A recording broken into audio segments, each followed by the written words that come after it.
Good afternoon.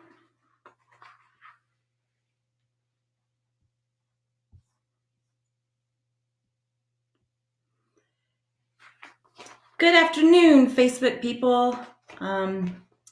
As you're hopping on, just like always, if you will let us know who you are and where you're watching from. This is part 2 of the product design badge. My name is Leslie Worden. I am the director of outdoor program and camping for Girl Scouts of the Desert Southwest. I live out in beautiful West Texas, out in the Davis Mountains at our camp, Camp Miter Peak. And I'm just very excited to be here with you this afternoon. So if you didn't catch part 1, it is still up on our Facebook page. And I know that all of our videos that we're doing are also being uploaded to our YouTube page. So make sure to check those out. We've got some really neat programming that we've been doing. If you haven't caught any of Rink's programs, they're pretty awesome. You need to catch those. So just a quick recap on what we went over last week, in case you're just now joining us. We went over what is a product. You're learning to be product designers, so you need to know what products are. A product is basically any and everything around you. We went over different types. I used a toothbrush example. Like I said, you can go back and watch that. What makes products good or bad? And I wouldn't say that there's necessarily bad products out there, but there may be products that work better for you than other products. What products are used in your family? Like, does everyone in your family use the same type of toothbrush, or does everyone prefer their own different kind? Some of the inventions that are made are actually well thought out. They're made on purpose. There's some steps that are gone through that we're going to go over today. Some are made by accident. I told a chocolate chip story last week on how chocolate chip cookies were made. They were actually an accident. A lady didn't have the chocolate that she wanted, so she used some semi-sweet instead, thinking that it would melt in and turn the cookies chocolate. And that's how chocolate chip cookies were born. So it's really neat to see how products are made, developed. Sometimes it's on purpose, sometimes it's not. I asked you guys to observe one particular thing in your family throughout the week, and just a product that they were using, and to look at it beforehand, like what were the steps leading up to it, what were the steps leading up to using the product, and what happened after you used the product. What did you like most about the product? What did you like least about the product? Were there any problems? Was there something that was maybe a little bit more difficult to do? What were the good things about it? Those are all things that you'll look at when you start looking into developing products. And every single product that we use, whoever developed it went through those same exact steps. I also talked to you guys about picking a game. I love playing games. I talked to you about picking a game, playing the game with your family with the instructions as they're written, and then seeing if you could improve on it for you and your family. To then go back, write the instructions the way that you want it, have your family play the game again, and see if it was any different for you, if it worked better for you.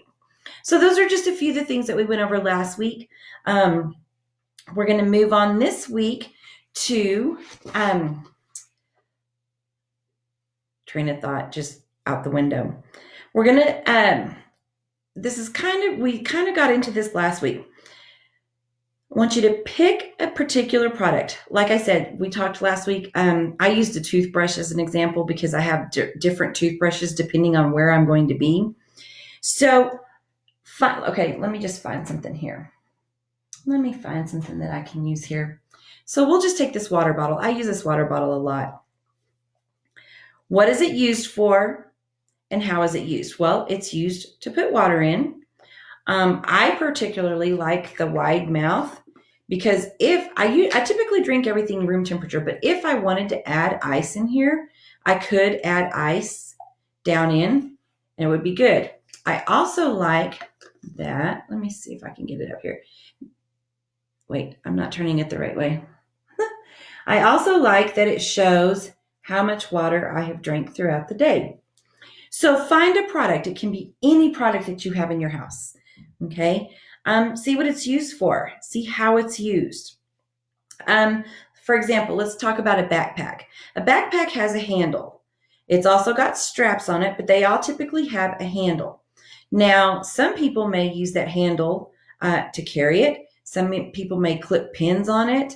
Um, if you clip the pins on it, though, and then you put it on your back, are the pins going to stick you in the back? Those are different things to look at. Sometimes when a product doesn't work for you, maybe it's because you're not using it exactly properly. So, another thing to think of when you're looking at your product is to get down and dirty. Look at every single little step. I mean, we did a fun thing at my council on how to make a peanut butter and jelly sandwich. And there we broke up into groups. We got so detailed as to, I think I want a peanut butter and jelly sandwich. So I'm going to stand up, walk into the kitchen, break it down step by step by step. I mean, picking the bread out of the cabinet, picking out the peanut butter from the cabinet. Break your product down step by step by step, the tiniest little step, because those little bitty steps can actually help you figure out maybe something that's going really well with your product, maybe something that's not going so well. So it's all in the little details. One of the things that I like to do in this badge, it's called Challenge How It's Done. Do you think that there's only one way to do something? Now, if you were to ask my husband that, he would probably tell you that when it comes to me, yes, there's only one way. But in actuality, there's plenty of ways to do things. One of the examples that I like to use is, let's say someone spills grape juice on your carpet and you have to get that stain out. You have to make it so that there's no stain there. There's several different ways you can do that. You could create a super strong vacuum, and they do have those now. They're made for pets, but they let me try to think how to explain this. They shoot water out and they're going to pull that stain right up. You can use salt to absorb the juice. You can develop a special cleaning solution. Now, extra points to anyone that knows of a badge that we have at Girl Scouts where you make your own cleaning solution. I'll give you a little bit to think about it. If you're at this level, if you're a junior, you may have already done this badge. It is called Household Elf. In this particular badge, the girls learn how to make their own cleaning solution. It's really fun. I'm actually thinking about doing that one next week for the brownies. Anyway, so you can develop your own kind of cleaning solution.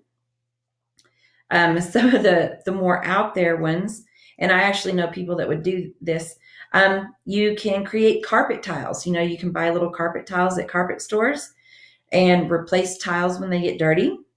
You can invent a carpet or a rug that you can wash in the washing machine. Or you can just cover the stain with a throw rug.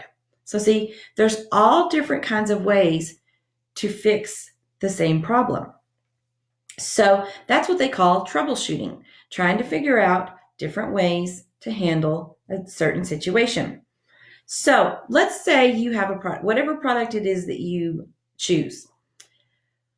There's going to be some times when it's not working exactly the way that you want. So you're going to troubleshoot. You're going to try to figure out what's going on. How can you make that part better? Okay. Let's say we'll go back to the backpack again. Let's say that everything just gets jumbled up in there and you can't find stuff. Well, I will tell you, there's a product designer along the way that certainly made something for that. I use this in my backpack all the time. It's literally made for backpacks. It's a folder that holds, well, let me see if I can. It holds items just like a normal, you usually see these turned this way, but this one was designed just for a backpack. I used to have that problem in my backpack, but I don't any longer after I found this guy.